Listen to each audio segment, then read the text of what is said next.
Good to hear you're in Florida. I was going to ask about that because, you know, being from New Zealand, I know you've trained with City Kickboxing a bit. I know you train with AT&T, and I was kind of wondering how you handle the back and forth of being at home and then being in Florida and all that travel. Well, I actually got stuck out of NZ last year in August when I went to Russia with no coach or nothing. So, uh, that when I got stuck out, then I came to the States and then connected with the team here, and knew that I'd be coming back. Once I had in December 2 years ago, I got asked if I wanted to come on the PFL Lightweight Challenger Series. So I knew I'd be back. I wouldn't have time for a training camp because I spent, I think, 3 weeks in quarantine after the amateur worlds in January. So basically did my camp on an assault bike in a hotel room and like 2 weeks on the mats, and then came and fought. But then since that fight last March, I've been here the whole time, you know what I mean? And my head coach is Carlo Meister from Core MMA in Hamilton in the Waikato in New Zealand. So he makes the trip over for the fights anyway. He came to the two last year and he's coming over in a couple weeks for this. So for me, I don't have to do the back and forth, like I've got my home here. And I feel, super settled with it. Well, it's great to hear that he's doing the travel and you don't have to because then it won't mess with a weight cut or anything. For fans that don't know, you mentioned it there, the amateur worlds, and you did get the gold medal in 2020, female athlete of the year, I believe, with the International Mixed Martial Arts Federation. Just how important to your career was that amateur run?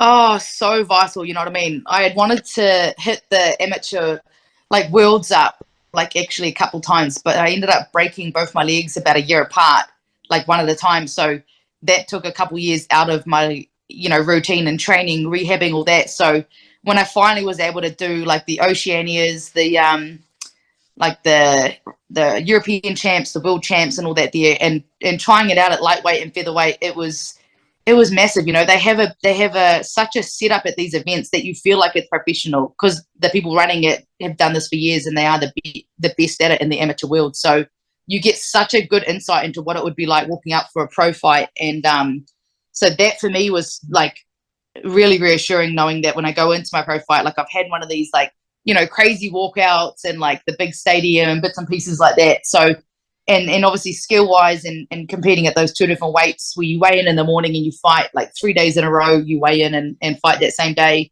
Knowing that, I'm like, okay, well, the weight cut's fine, the setting is fine. Now it's just like there's a few extra rules in there for me to be aware of. And that's about it. So I think doing that like long, like 5 year basically amateur stint, like for me was like hugely important. I wanted to ask about the schedule, and you kind of mentioned it there because fighting that frequently and having those weight cuts almost seems like kind of the perfect preparation for a format like the PFL. You're not going to fight that quick together, but I mean, you've done even worse. I know exactly, right. And I'm not the kid that like blows up into a bowling ball between fights. Like I actually like enjoy food, like steak and potatoes and like stuff that's healthy. I just nip down the portions a little bit, like you know what I mean. And and so for me, yeah, having had done that, knowing like okay, I can definitely make 145 4 times in a year. Like that's not a hard ask. You know what I mean? It's the mental side of the training camps that's going to be harder because it's not one training camp with 4 fights. It's 4 training camps, back to back. Absolutely. And I guess the weight is a good next jumping off point for us. I mean, you started with the PFL at lightweight. Now they've opened up the featherweight division where you've actually fought. I think all your other fights have been at 145, both AMI and the pro fight with And Icon, right? yeah, I think I've had 14 or 16 fights, and I think it's literally a 50-50 split. Like I've done half at 45 and half at 55. Oh, okay. What's the cut down to 145 like for you then, in terms of, when I checked your record, I think you weighed in for that lightweight fight a little underweight for the PFL last year. So how much are you actually taking off? Yeah, I mean, I probably walk around at 162 maximum. 160 is pretty normal. I clean things up a little bit, and then I'm 155, and I look like a fair deal leaner. So that last little bit, because I'm like a little bit of a like I hold like enough muscle where I actually hold a fair bit of water. So when I work with Geordie, the fight dietitian, like we're pretty confident that going into fight week we can lose that. I don't know pounds, sorry, but we can lose that last sort of 4 kilos or whatever of water and still and not compromise my health or my hydration as well. So I just put my trust in him, and we know my body by now. I've been working with him for probably 4 years through wrestling and MMA, and yeah, he hasn't failed me once, and I haven't stitched him up once either. Well, that's good to hear. And you mentioned the wrestling there. You've also got the extensive background in jiu-jitsu. What kind of Yeah. sparked your love for, both grappling and combat sports overall that got you down this path? Um, Literally the first day I stepped foot in Carlo Meis's gym in Hamilton, Court MMA, I was watching the classes and I was just going to watch, and he's like, just jump in. I was like, no, I couldn't. Like, I'm from rugby. I was still playing rugby like for 2 years while I started MMA as well. Like, and I already knew I loved the physicality. I'd get in little tussles at school, or I'd fight my brother, or I'd play rugby, and I loved the physical side of it the most. And so for when I saw it first, I was like, oh, this sport looks weird. Like the first time you look at jiu-jitsu without knowing it from a spade, you're like, huh? Okay. And then as soon as I like literally did the first like drilling class and rolling in that there as like a little spazzy, like tight white belt, like I was like, oh, I like this. Like people using your own strength against you. The angles, the small movements you can make to create like complete positional changes. I think it's just fascinating. And so from the moment I stepped in, I was like, yeah, okay, I'm going to be doing this for a while. Well, very cool. And you found lots of success on the grappling side. Now you're embarking on the PFL Challenger Series, your second appearance on the show. Um, One of the things I want to ask you before we get to the actual matchup, there is one spot in the regular season up for grabs on each Challenger Series show, and I'm wondering if that changes your approach to the fight at all. Do you go out there and look for a finisher to make a statement, or do you just focus on the win and hope that all that comes, falls into place?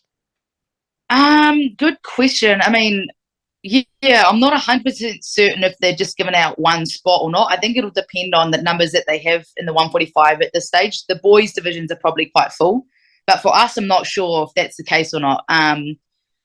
But you have to just focus on like one thing at a time, and that is like the first like minute of the fight at a time and play out from there. I enjoy finishes a lot, and I do hunt them out, and I love a good takedown. So I feel like there's stuff that I can do that can like show that I can be dominant in there. But again, there's two people in the cage at the time, and you're both thinking the same thing. So I think yes, it's important to make a big impression on the judges and that celebrity panel. But honestly, that's not my focus. My focus is obviously to win and dominate the fight. And if someone in another fight that night with the other girls does a better job of that, then hey, all I can do is be happy with what I've done. And if they choose someone else for the season, hey, that's it. And good point. I'm kind of assuming about that one spot, but in the featherweight case, they are opening up the weight class, so maybe there are a couple more opportunities there. Your opponent here, Shaquita Woods, she's turning pro in this fight. That's kind of been a long time coming for her, but I'm curious what your take is on her from what you've seen. I know there's a bit of her Emmy footage out there. What's your take on her as an opponent? Actually, she was the alternate fighter when I fought in March of PFL. I remember seeing her walk around and thinking, shit, she's built like a stallion. So I've seen her in person, and I know she's in fantastic shape. Like I think just always. She's almost 6 feet tall. And I know she'll be wicked strong too. A girl like that's probably training with the boys non-stop too. So I'm expecting her to be wicked strong and to be using her length in that there. Um, I'm training how I will fight for myself anyway. Whether I fight her or an alternate, you got to be prepared to know like if someone doesn't make weight or get hurt, like you could be fighting the alternate fighter as well. And so yeah, going into it, I'm just thinking about what I'm doing, and like you said, there's not much to look at on her. It's not like I can pick anything apart, like in footage wise. So there's no point losing sleep over that there. It's just take her for what she is physically, and yeah, do my thing. Now, we spoke to her a couple of months ago. She was supposed to fight at an A1 combat event. Yeah, There was a weight issue, and then the fight fell through. You mentioned yeah. that maybe having to fight an alternate. I mean, how concerned are you about the weight side of things in this case? For her, right? So I remember she was pretty lean, making 155 as the alternate last time, but she sort of strikes me as someone who's like, without knowing her, just like seeing her there that time, and she has a very professional aura about her. She will do whatever it takes to make the weight, and this is a huge opportunity for all of us. So I know she won't take that lightly in terms of making the weight. So I it'll be a big cut for her for sure, but she wouldn't agree to it unless she like knew she could make it. So does part of my brain think it's a tough cut? Yeah, sure. Like for half the girls, it's probably a tough cut. Um, but yeah, she's a professional mindset girl, and I'm sure she will make the weight. Well, I definitely hope so. One of the questions I want to ask you about featherweight in general, it feels like now that Kayla is going to go to the super fight division, this is kind of a wide open division now. It's really anyone's ball game, and I'm wondering if you kind of feel the same way on that front. I mean, Pacheco's going to go to 145, so I wouldn't say it's wide open.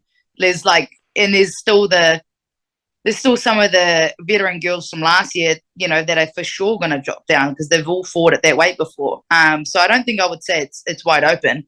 I think the Challenger Series night is wide open for all 8 of us fighting for sure. Like any of us can get that contract. Yep. But like once we're in there, like we're in there with like some very experienced girls that have been fighting the last 2 or 3 seasons. Absolutely. And Aspen Ladd obviously coming in, Julia Budd returning. So good point. There is definitely still a fair bit of talent in there to contend with. Um, Uh, as far as this matchup goes with Shaquita Woods, that's obviously first and foremost. I'm curious, I don't know if you do these, but do you have a prediction for the fight? Do you have a finish in mind? Obviously, you got that grappling background. I think a lot of people will be looking at that as a possibility. I mean, like when it gets to the ground, like of course that's what I'm going to be using my knowledge and skills to work myself into that sort of opportunity. But yeah, you'll see. Well, definitely looking forward to it. And, the last question before I let you go, do you feel you have any edge whatsoever just from having been on the Challenger Series before, knowing what to expect, and having fought in those big crowds for the Amis and the IMMAF, and then even Icon in that first Challenger Series fight? Is there an edge there with that experience? um, Against some girls, I would say yes, but again, she doesn't strike me as someone who gets nervous and like worried about stuff. I've seen her talk. I've been around her that whole week for PFL. She was there the whole week, so she knows how it goes as well. So I don't think that's going to be my edge. And obviously all these girls are tough, but um, yeah, I do think there's something different about me. Like when I'm fighting and when I'm training, even just like doing like jobs and that my brain goes into that. I think that I believe I'm much better at. And yeah, that's something that I'll dip into when I'm in there with her. All right. Well, looking forward to the fight. Just the start of next month. Best of luck against Shaquita Woods. Best of luck in the hopefully the season ahead. Thanks very much for the time again. Uh, All right. You have a great day. See ya. Cheers.